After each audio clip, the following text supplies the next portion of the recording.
ভাই আমি ভাবছিলাম যে মুভিতে যেমন হয় যে নায়কের নায়কের কথা গুলি লেগে সে আবার সুস্থ হয়ে যায়, আমাদের হাদি ভাইয়ের সাথে যদি এমন একটা কিছু হতো, তাহলে ন্যায়ের জন্য লড়াই করে একটা মানুষ নতুন করে লড়াই করার শক্তিটা পেতো ভাই। কিন্তু সে মানুষটাকে তারা মেরে ফেললো, ন্যায়ের পথটাকে তারা বন্ধ করে দিল ভাই।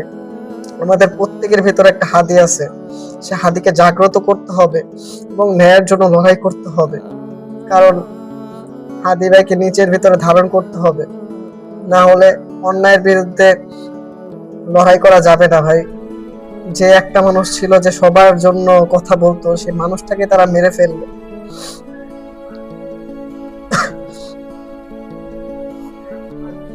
আমরা ভাই ব্যর্থ, আমরা আমাদের জায়গা থেকে কিছুই করতে পারতেছি না, ন্যূনতম বিচারটা করতে পারতেছি না ভাই। Shame on you every people. একটা মানুষ যে শুধু বিচারটা চাইছে, যে বলছে যে মরার পরে অন্তত আমার বিচারটা কইরেন, যদি আমাকে কেউ মেরে ফেলে, সে বিচারটা আমরা করতে পারতেছি না। কতটা অসহায় আমরা, ব্যর্থ জাতি আমরা। যারা বিচার কার্যে আছে তাদের নিজের প্রতি লজ্জা হওয়া উচিত,